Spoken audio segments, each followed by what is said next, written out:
vertigo and neck soreness, and on the MRI, it showed a calcified brain tumor. So we have a comment here on one of our videos, and it says that my wife had vertigo and a sore neck. They went for an MRI, and there was a calcified brain tumor. They're going to be going to the specialist in January, and they're feeling quite scared. First of all, I just want to say I'm very sorry to hear about this. I don't know all the details for this. All I could say is, being scared now is completely normal. It's very understandable. But if you can, trying to not be too scared, especially for your wife, so that you can support her, is going to be best. Just because at this point, you can't really change much. There's going to be, it's now the 9th of December. You can't change too much between now and then, unless they want to bring forward the appointments. All you can really do is be supportive. So the first thing I would say is just maybe, as easy as it sounds to say this, try not to at least show that you're as scared, because I'm sure that she probably is feeling quite scared too. Like I said, I don't know all the details about this, but it's very common to have vertigo and neck soreness where there be no kind of calcification.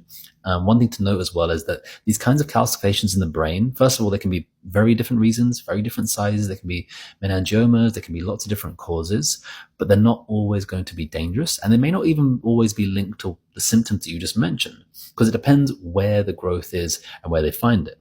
And sometimes it may just be an incidental finding. Like I said, I don't know all the details about the case, but just to kind of, if it helps to calm things, it's not always going to be something big or dangerous. Usually a calcification is actually much, much, much more likely to be less dangerous, because usually it's much more likely to be benign or extremely slow growing. That's why it allows enough time for calcium to build up in the area. Usually a normal tumor, something that's going to be more malignant, will not have that time.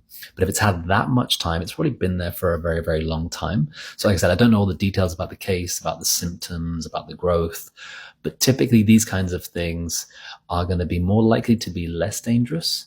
It may or may not be related to the symptoms that she's been experiencing, of course, depending on how long she's had the symptoms and how long the tumor has been there.